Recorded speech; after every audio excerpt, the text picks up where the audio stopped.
September 30th, 2010. I'm here today to give you the monthly weigh-in for September, an assessment of how well I've done since my recommitment, and then tons of other stuff after that. But I'll do the weigh-in first because I know some of you only care about the weigh-in. So last month I weighed 168.2. This month I weighed 162.8. Yes!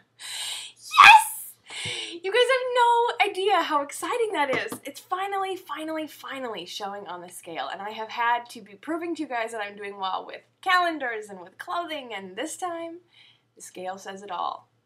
Oh, I feel so great. So anyway, that means I lost 5.4 since last month, or 10.2 total since my recommitment when I had that horrifying weigh-in back up at 173. You guys may remember back in that video where I finally recommitted to sticking to a plan as opposed to sort of floating along and gaining slowly. That was in July, and I said my body's a little bigger, some of my smaller stuff is not fitting, it's really pissing me off. Like my tiniest pair of shorts, which used to kind of be like getting loose on me, are now so tight they're uncomfortable. Those shorts fit me last summer when I was below 160. This summer, they didn't fit me at all, and it was so discouraging in that video to suddenly realize I couldn't even button these pants. I was standing there next to Corey, these shorts, trying to button the shorts, and I was just like, oh my god, I can't even like get these closed, and that's when I realized, oh my gosh, I'm getting fat again. Anyway, the other day I went hiking, and they fit! They actually fit with a bit of room, and I'm so stoked. I mean, they're still fitted, but the point is I can wear them and there's no pain, and before I could barely get them buttoned, so incredible progress. I just feel really great.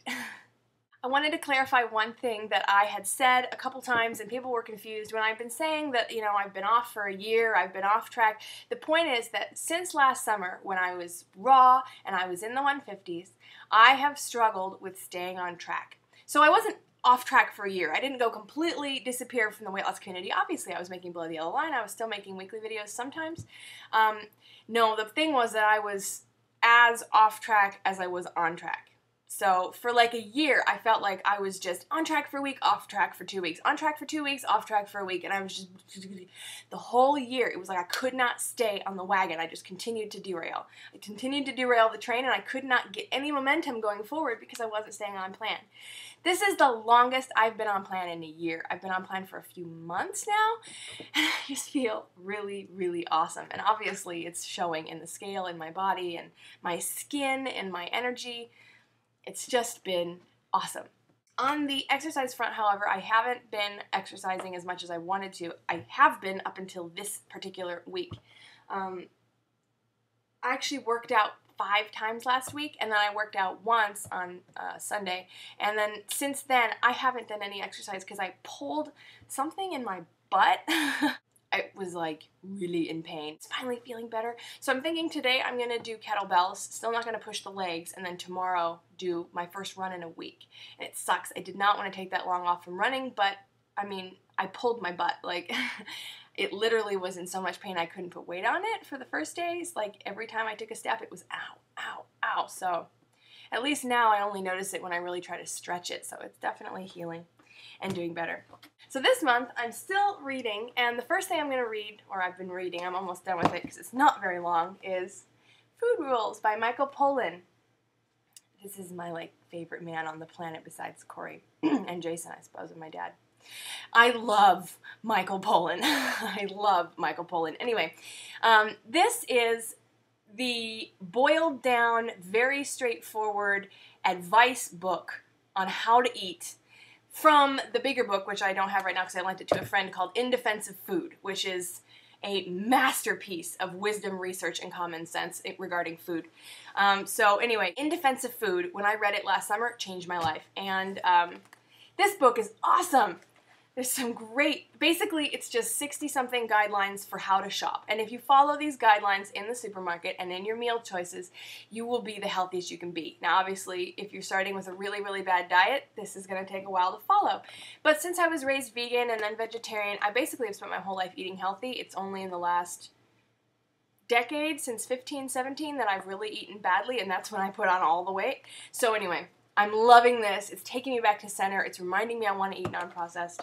And then the next one I want to read after that is Superfoods RX. I actually read this before, and it's not that long of a book. In fact, The book is only, I don't know, 40, 50, 60 pages long, the first little section of it, and then the rest is recipes with all the superfoods. So I'm learning how to be healthy again because we all forget. I ordered The Kind Diet by Alicia Silverstone, so it should come pretty soon.